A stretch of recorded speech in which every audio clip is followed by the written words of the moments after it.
Hello friends, నేను మళ్ళీ మీ ముందుకు వచ్చేసాను. ఫ్రెష్ కొబ్బరి పచ్చడి ఎలా చేసుకోవాలో చూపిస్తాను. సో దానికి ముందుగా కావాల్సిన ఇంగ్రీడియంట్స్ ఒక హాఫ్ పచ్చి కొబ్బరి ముక్కలు, కొంచెం కరివేపాకు, ఒక 5 పచ్చిమిరపకాయలు. కొబ్బరి పచ్చడికి మనము పచ్చిమిరపకాయలు వేయించుకుంటే సరిపోతుంది ఫ్రెండ్స్. కొబ్బరి ముక్కల్ని వేయించుకునే అవసరం లేదు. ఫ్రెష్గా ఉంటేనే చాలా రుచిగా ఉంటుంది కొబ్బరి పచ్చడి. దాంట్లో మిల్కీగా ఉంటుంది కాబట్టి ఆ స్వీట్నెస్ అది అట్లాగే ఉంటుంది. సో పచ్చిమిరపకాయలు ముక్కలు వేయించేసుకుందాం. సో మిక్సీలో వేసేసుకుందాం. పచ్చిమిరపకాయ వేయించేసుకున్నాం కదా, కొబ్బరి ముక్కలు డైరెక్ట్గా గ్రైండర్లో వేసేసుకున్నాం జార్లో. తర్వాత వేయించి పెట్టుకున్న పచ్చిమిరపకాయలు, తర్వాత సాల్ట్ 3-4 స్పూన్స్ తీసుకుంటున్నాను. తక్కువ అయితే మళ్ళీ వేసుకోవచ్చు. ఇది ఫస్ట్ రుబ్బేసుకుందాము. చూడండి ఫ్రెండ్స్, కొబ్బరి రుబ్బేసుకున్నాం కదా, ఇప్పుడు గిన్నెలో తీసేసుకుందాము. తర్వాత పోపు ఎలా వేసుకోవాలో చూపిస్తాను. ఇది రెడీ అయిపోయింది. దీనిలో తిరమాత పెట్టేసుకుంటే కొబ్బరి పచ్చడి రెడీ. కొబ్బరి పచ్చడి తిరమాత కొంచెం నూనె, 1 స్పూనుడు నూనె, నువ్వుల నూనె,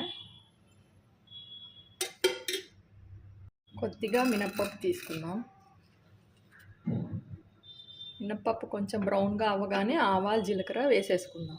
ఆవాలు వేస్తున్నాను ఫ్రెండ్స్, కొంచెం జీలకర్ర, ఎండుమిరపకాయలు, ఇంగువ పొడి కొంచెము. చూసారా ఎలా చిట్పట్లాడిపోతుందో, అంటుంది కదా. ఇప్పుడు కరివేపాకు కొంచెం వేసుకుందాము. అయిపోయింది. దీన్ని తీసి మనము కలిపేసుకుందాం పచ్చడిలో, రుబ్బి పెట్టుకున్నాం దాంట్లో.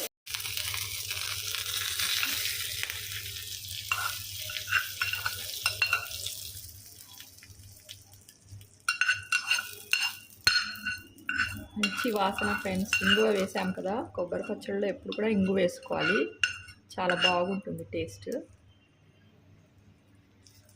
కలిపేసుకోవటమే ఫ్రెండ్స్.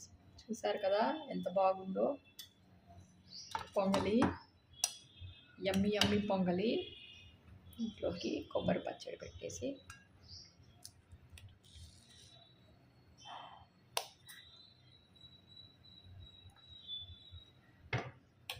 ఇలా తినేద్దాము. చూసారా ఫ్రెండ్స్ ఎంత బాగుందో పొంగలి కొబ్బరి పచ్చడి ఈరోజు మా ఇంట్లో లంచ్కి. మీరు కూడా ఇలా చేసుకుని ఎంజాయ్ చేయండి. నా రెసిపీ చూడండి, మీరు కూడా ట్రై చేయండి. Thank you friends.